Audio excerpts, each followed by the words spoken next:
Hello students, मेरा नाम है राज और मैं बीटेक से रिलेटेड वीडियो बनाता हूँ। पिछली वीडियो में हमने इंट्रिंसिक सेमीकंडक्टर के बारे में पढ़ा था और उसके आगे मैं कंटिन्यू करने जा रहा हूँ। आज हम पढ़ने वाले हैं thermal generation rate, recombination.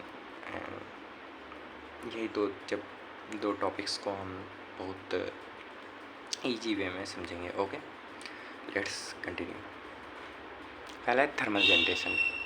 Thermal generation rate क्या होता है कि बेसिकली जब आप टेम्परेचर को बढ़ाते हो, टेम्परेचर को इंक्रीज करते हो तो थर्मल एनर्जी हमारी बढ़ती है, और किस रेट से बढ़ती है उसी को हम थर्मल जनरेशन रेट कहते हैं। ठीक है, तो यहाँ पे लिखा हुआ है the number of electrons holes pair generated per unit volume per second is called thermal generation rate. Okay, thermal generation rate किसे कहते हैं? Number of electrons hole pair generated per unit volume. Per unit volume के हिसाब से जो हमारा electrons और hole pair में जनरेट होते हैं उसी को हम थर्मल जनरेशन रेट कहते हैं। ठीक है, if temperature is constant thermal generation rate will be constant. हमने देखा था पीछे कि अगर हम टेम्परेचर को 0 रख रहे हैं तो थर्मल एनर्जी हमारी 0 आ रही थी। ठीक है, if depends on the it depends on the temperature, and as a temperature increases its value increases. okay, अगर हम टेम्परेचर को बढ़ाते हैं तो थर्मल एनर्जी हमारी इंक्रीज करती है। पिछली भी वीडियो में हमने देखा था। ओके, 0 केल्विन से अधिक हम टेम्परेचर को बढ़ा रहे थे तो हमारा कोवैलेंट बॉन्ड ब्रेक हो रहा था। ठीक है, जिससे थर्मल एनर्जी के प्रोड्यूस होने से हमारा कोवैलेंट बॉन्ड टूट रहा था और उससे एक इलेक्ट्रॉन्स और एक होल्स जनरेट हो रहे थे। ओके, और नेक्स्ट है हमारा recombination. Recombination most important topic है, इसको आप अच्छे से समझिएगा। रिकम्बिनेशन में बेसिकली क्या होता है उसे हम अभी बताते हैं।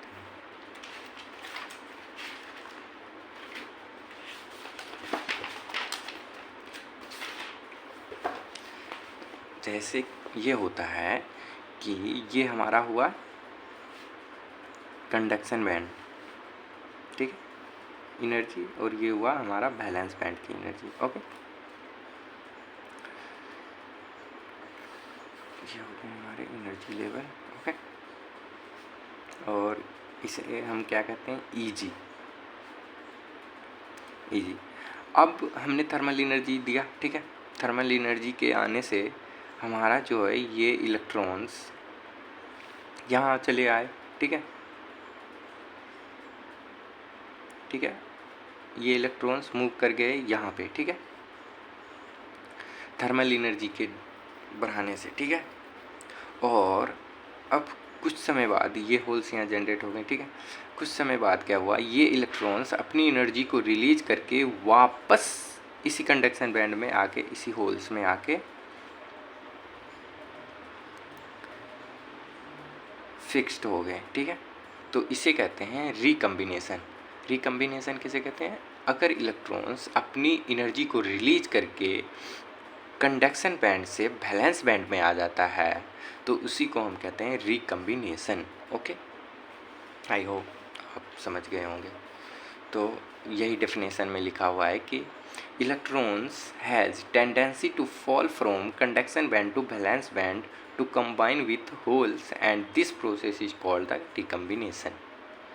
Okay, during this process electrons release its energy equal to Eg।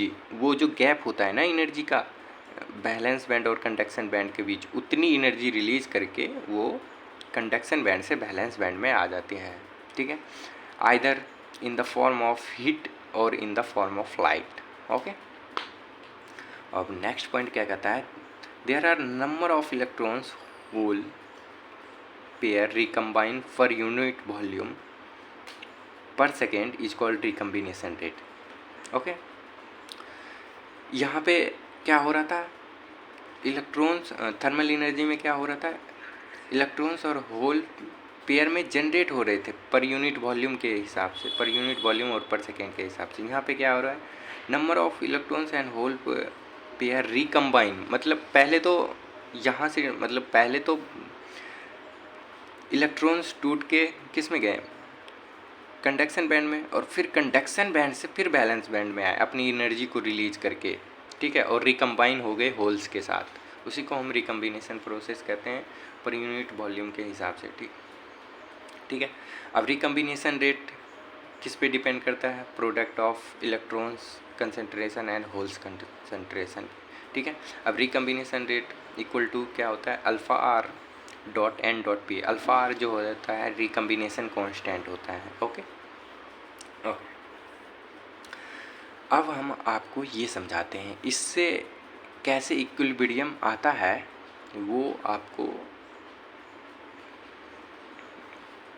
पता चल जाएगी कि कैसे इक्विलिब्रियम आता है प्योर सेमीकंडक्टर्स में, ओके। अब देखिए, हमने रूम टेम्परेचर लिया, ठीक है, रूम टेम्परेचर लिया, ठीक है, तो थर्मल एनर्जी हमारी जनरेट होगी, अवेलेबल रहेगी। तो थर्मल एनर्जी के अवेलेबल होने से तो हमने एक वैल्यू एज्यूम किया कि 1 सेकेंड में 10,000 इलेक्ट्रॉन्स और 10,000 होल्स जनरेट हो रहे होंगे कोवैलेंट बॉन्ड के टूटने से, ठीक है।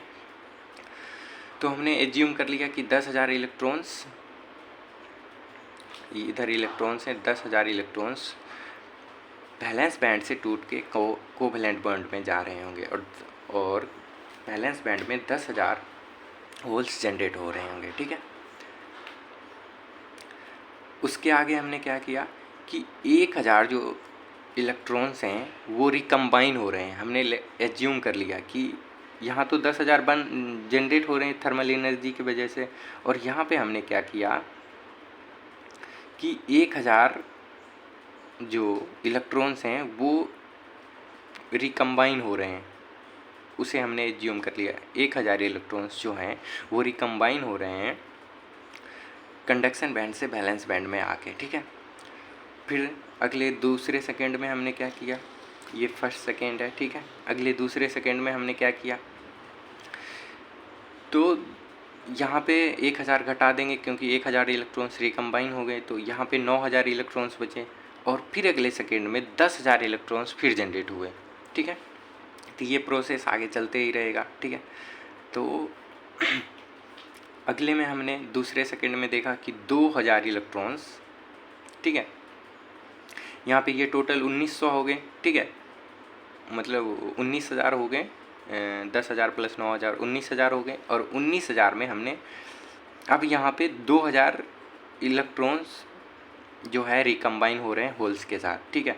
तो आप 19 में 2 घटाओगे तो 17,000 होगा, ठीक है।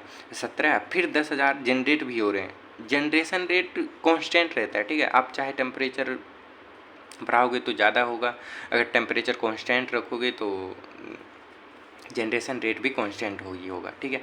तो अब अगले सेकेंड में हम यहाँ पे क्या हुआ, 3,000 इलेक्ट्रॉन्स कंबाइन हो रहे हैं होल्स के साथ। अगले में क्या होगा, 4,000, ठीक है।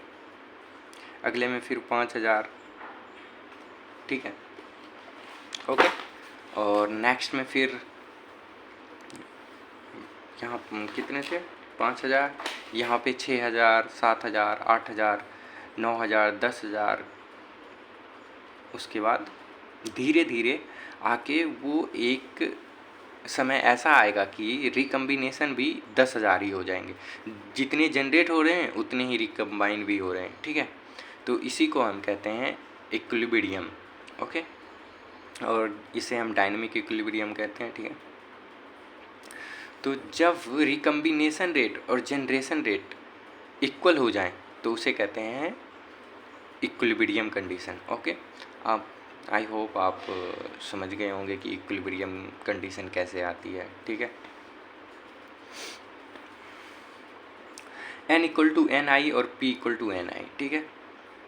हमने मास एक्सचेंज लॉ में भी देखा था n equal to P I N I and p equal to N I pure semiconductors में होता है, ठीक है।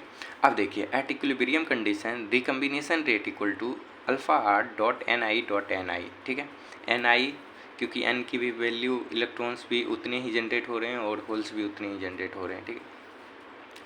This recombination rate is the equal to the thermal generation rate at equilibrium condition. Okay, thermal generation rate at any temperature T is equal to the alpha n dot ni square. Okay, thermal generation जो rate होगा किसी भी temperature पे वो इतना ही होगा, alpha N dot N I square. Okay, thermal generation rate in any semiconductors pure और impure at any temperature is equal to alpha R dot N I square. Okay, in intrinsic semiconductor n equal to p equal to ni at constant temperature at equilibrium. Okay, thermal generation rate और recombination rate equal हो जाते हैं तो उसे हम equilibrium condition कहते हैं. ठीक है, और अब हम नेक्स्ट पढ़ने वाले हैं conductivity. Sigma is the denoted the conductivity I already discuss in last lecture. Sigma क्या होता है? Sigma conductivity. आई क्या करता है? सिग्मा इंट्रिंसिक कंडक्टिविटी को डिनोट करता है. तो इंट्रिंसिक कंडक्टिविटी किसके वजह से आती है? दो चीज़ के वजह से, एक इलेक्ट्रॉन्स और एक होल्स के वजह से. N is the denoted the electrons and P is the denoted the holes. तो सिग्मा एन इलेक्ट्रॉन्स की कंडक्टिविटी और पी होल्स की कंडक्टिविटी. तो जब N equal to N I है, पी और पी इक्वल टू, ये देखिए, जब N equal to N I है और P equal to N I है तो यहाँ पे हम वैल्यू को सब्स्टिट्यूट करते हैं. ठीक है, तो Q equal to N I dot mu N. Mu N क्या कहता है? Mobility of electrons. And mu P क्या डिनोट करता है? Mobility of holes. ओके, तो हमने क्यू एन आई को कॉमन ले लिया, तो यहाँ mobility of electrons plus mobility of holes. ठीक है, हमने एक फिक्स वैल्यू दी. ठीक है, एन आई की तो वैल्यू आप लोग जानते ही हो, 1.5 इंटू 10⁻10 पर सेंटीमीटर की होती है. और मोबिलिटी की वैल्यू हमने लेट्स एज्यूम कर लिया कि 1300 पर सेंटीमीटर इलेक्ट्रॉन्स की है, वोल्ट पर सेकेंड. ओके, एंड जो होल्स की है वो हमने 500 सेंटीमीटर स्क्वायर पर वोल्ट पर सेकेंड, वोल्ट सेकेंड. ओके, और अब हमने इसमें वैल्यू सब्स्टिट्यूट किया. तो वैल्यू सब्स्टिट्यूट करेंगे तो 1.6 इंटू 10⁻⁻19 इंटू 1.5 इंटू 10⁸, और इसको हमने कैलकुलेटर से कैलकुलेट किया तो एक्यूरेट वैल्यू आई आती है 4.32 इंटू 10⁻⁻6 मो पर सेंटीमीटर. और ओम, मो को हम ओम पर सेंटीमीटर भी पढ़ सकते हैं, पर ओम पर सेंटीमीटर. ओके, अब यहाँ पे क्या कहता है? कहता है this conductivity is very very small, therefore it's practically very less use और no use, and that's why to add impurities to increase the conductivity of semiconductor. इसका मतलब ये हुआ कि ये जो कंडक्टिविटी आई हमारी प्योर सेमीकंडक्टर की वो बहुत ही लेस है. मतलब इस अगर हम प्योर सेमीकंडक्टर का कोई मटेरियल मतलब बना के, कोई चिप बना के अगर हम यूज करते हैं तो वो बहुत ही बेकार होगा. ठीक है, नहीं, क्योंकि इसकी कंडक्टिविटी बहुत ही कम है, लेस जितना, क्योंकि देख रहे हैं ना 10⁻⁻6, तो ये हमारे कोई काम की. अगर हम इससे कोई मटेरियल बनाते भी हैं तो वो हमारे कोई काम का नहीं. हाँ, कुछ होते हैं जैसे पिन डायोड प्योर सेमीकंडक्टर से ही बनता है तो ठीक है, बट आप अगर इससे मटेरियल, पहले बात तो बनेगा ही ना, अगर बना तो आप यूज भी नहीं कर पाओगे, तो रेयर केस होता है यूज होने का. ठीक है, ओके ओके, यहाँ तक हमारा कंप्लीट हो गया generation and recombination. I hope you understands. Thank you for watching me.